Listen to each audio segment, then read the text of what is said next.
Hey guys, I don't think that first one recorded, so I think this is take 2.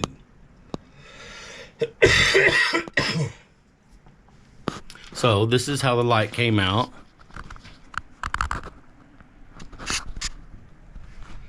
Very pretty. Oh, sorry. Very pretty light fixture. Very pleased with that. We didn't have enough wire to go all the way across. I know, shocking, right?